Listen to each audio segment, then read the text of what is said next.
Did you know if you have a properly balanced gimbal, even if it's completely unlocked, you can do this, or this, or even this.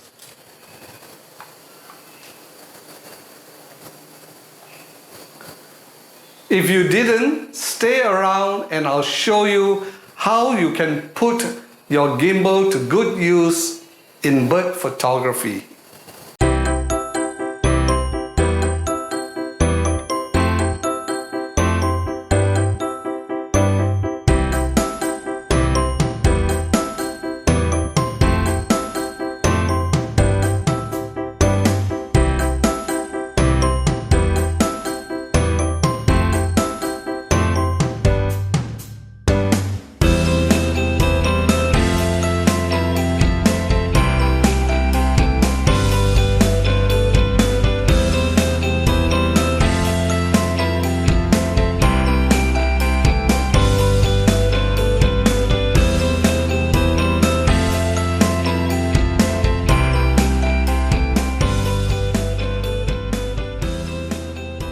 Hello, I'm James.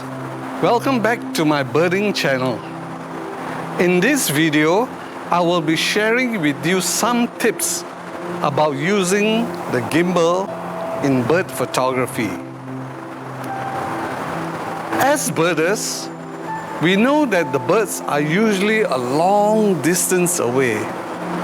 So most of us use a longer focal length lens, 400, 500, even 600. But getting that razor sharp photos at this range is really an acquired skill.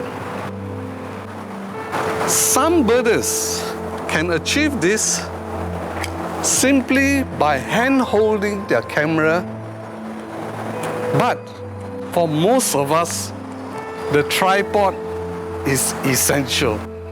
In this video, I will explain how you set up a gimbal for bird photography.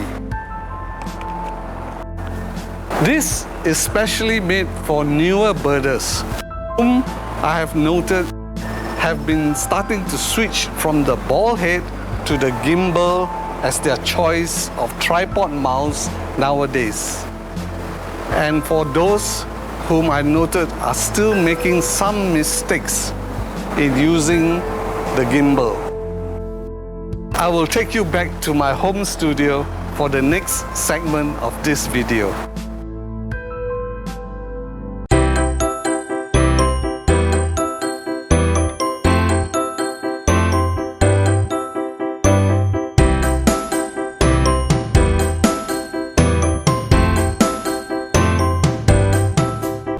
There are many ways to mount your camera to your tripod. Some use a ball head, some a leveling head, some others prefer a video head. And then there is the birder's preferred mount, the gimbal head. When your gimbal head is correctly set up, you should be able to tilt and pan in any position. It is completely floating free and will remain in that position that you last left it. Practically, it is weightless and you don't need to lock the gimbal in position. The most common type of tripod mount is actually the ball head. The ball head is very versatile. It swivels all around. You can pan, you can tilt in landscape mode or in portrait mode. It allows you to quickly detach your camera to give you the freedom of using your camera handheld. But there is an inherent problem with the ball head as your lens gets bigger and longer. it is difficult to keep a balance at the same time as you shoot. You need to keep locking and unlocking the ball head to the position that you want to prevent the lens from tipping over. Now, many telephoto lens users overcome this problem by using a gimbal head instead.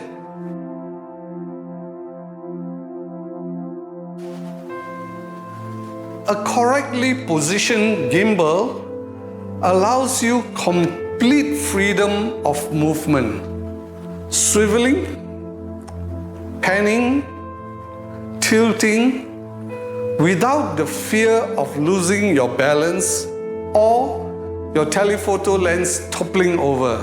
And you no longer need to assume the half-crouch position when shooting birds in flight. Simply raise the tripod to your eye level instead.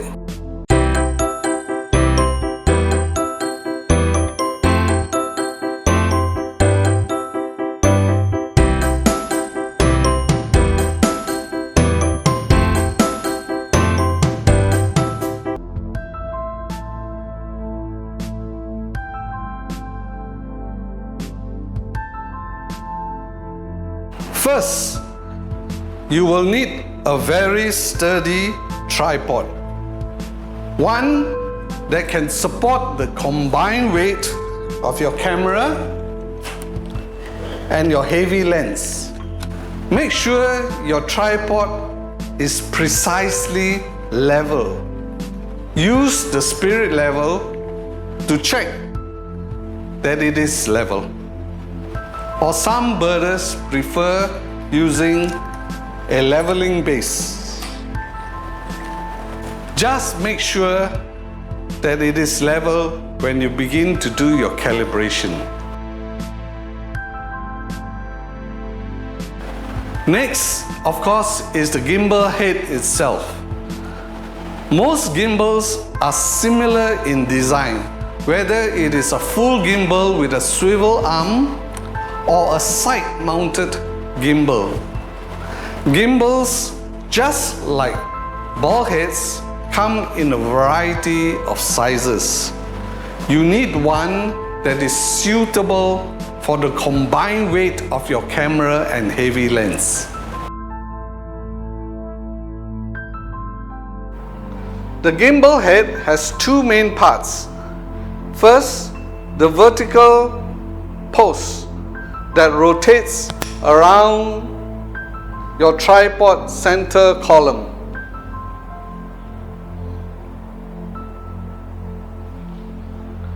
This gives you the horizontal or lateral panning movement of your gimbal.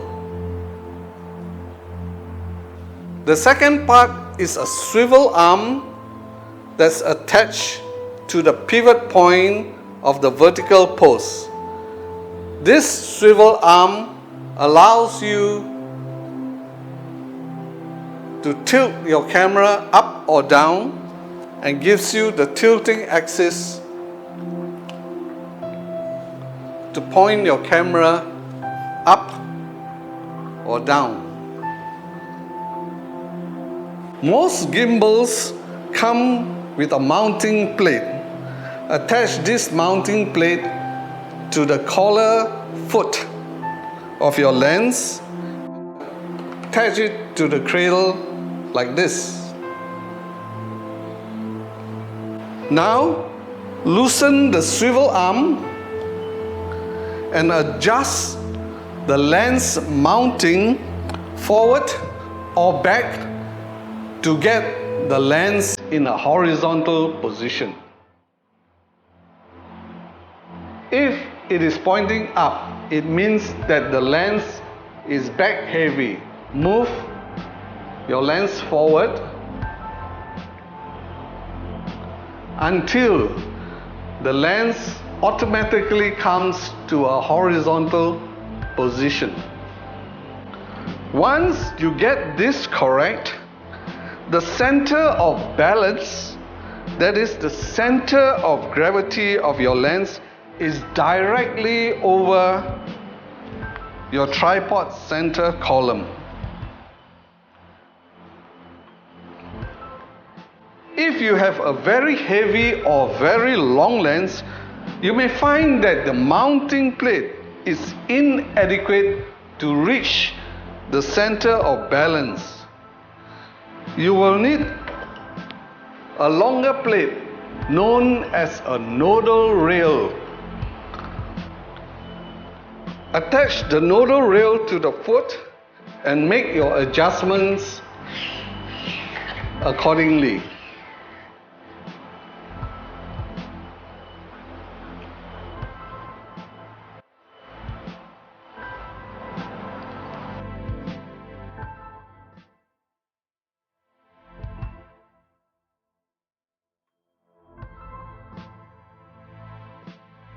Once you have achieved the correct balance of your lens horizontally, the next step is the most crucial.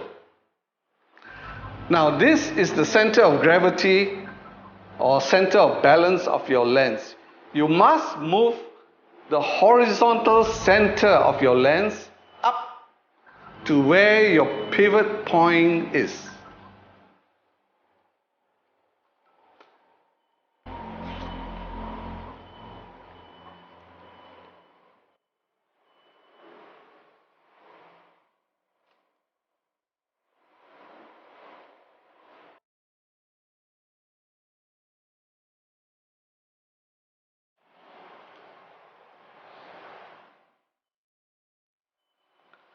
Once you have moved the center of your lens in alignment to the pivot point, you will find that your lens will now rotate around the same pivot point as your swivel arm.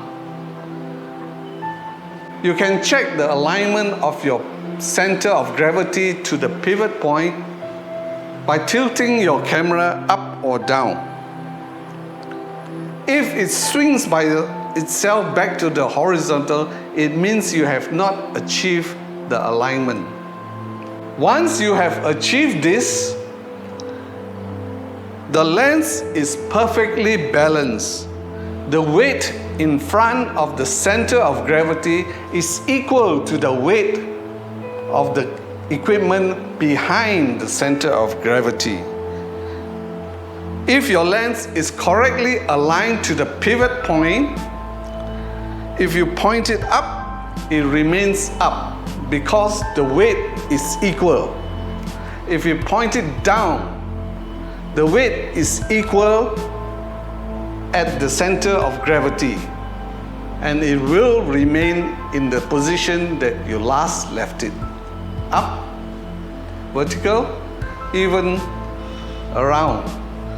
It swivels around the pivot point, and therefore your camera gimbal is perfectly balanced. You now have a perfectly calibrated gimbal, and this is what you need to achieve. While you are using your calibrated gimbal, you do not have to lock your gimbal. Leave it unlocked unless you are moving. And by the way, it doesn't matter if your camera is on the left or on the right of the gimbal. The calibration is exactly the same. It is only a matter of personal user preference and how you like to fiddle with the buttons on your camera and make your adjustments. Whether it is more comfortable for you with it on the left or on the right.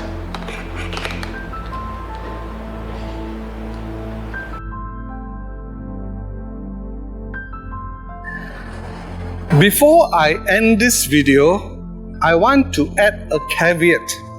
For those who may be thinking of getting a gimbal or switching from a ball head to a gimbal, gimbals were designed some time back for super telephoto lenses that were big and heavy.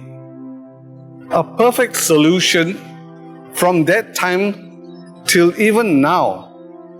But today, these super telephoto lenses are getting smaller, shorter and lighter, that you can even handhold a 500mm, a 600mm can be comfortably handheld.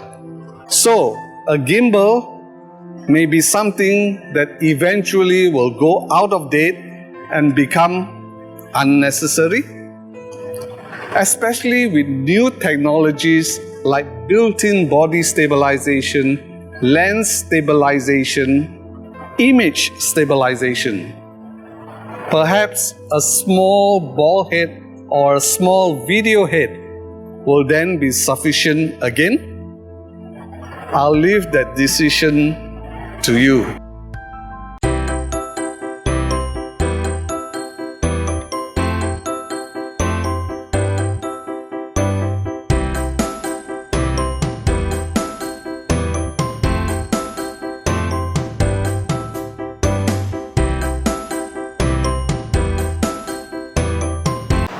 Thank you for watching my video. I hope that you liked it and would have learned something from it, and that it will help you with your bird photography. If you have not subscribed to my channel yet, please do so by clicking the subscribe button below. Click on the notification bell and you will be informed when my next video will be uploaded. As always, happy birding, stay safe, and bye.